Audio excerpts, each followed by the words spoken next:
a tiger steps backwards, holds on to you, your limbs do come right off. It's happened many times.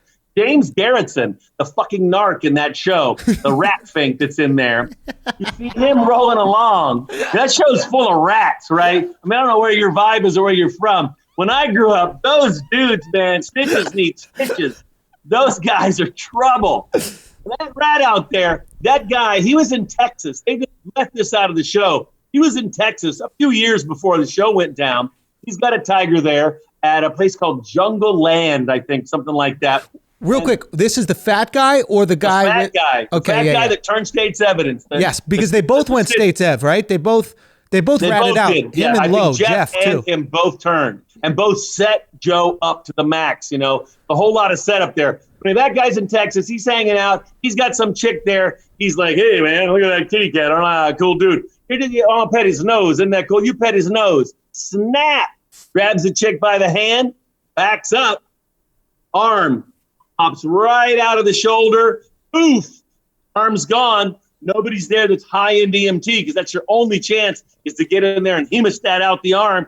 He bleeds out and dies on the way to the hospital. No. And she's dead. She was killed by James's own ineptitude and his own show-off styling of what was going on. His tiger, wrong type of cage, wrong type of place, wrong type of environment.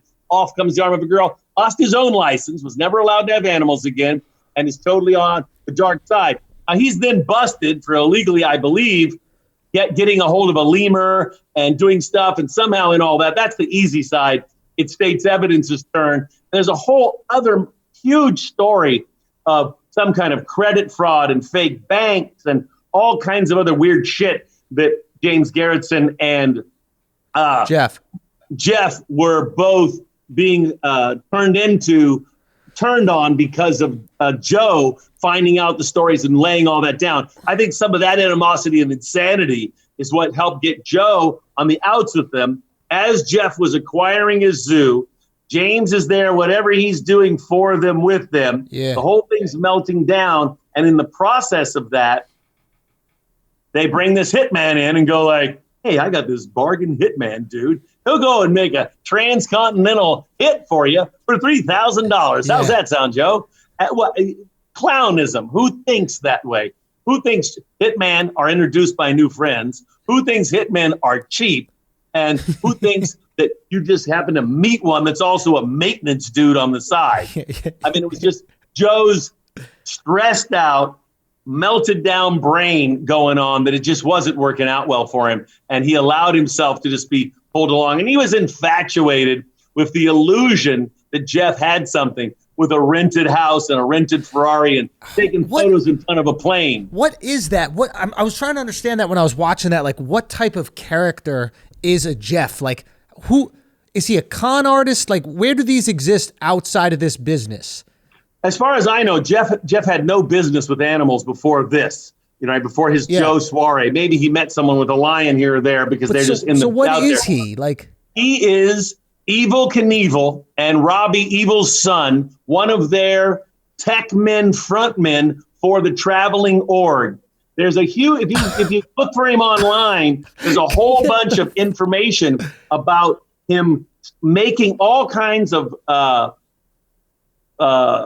fake memorabilia that's Evel Knievel stuff and all kinds of forged sunglasses. Also for guys like the color, the crazy purple guy with the symbol that's his name. Heck, I can't believe I can't remember his name.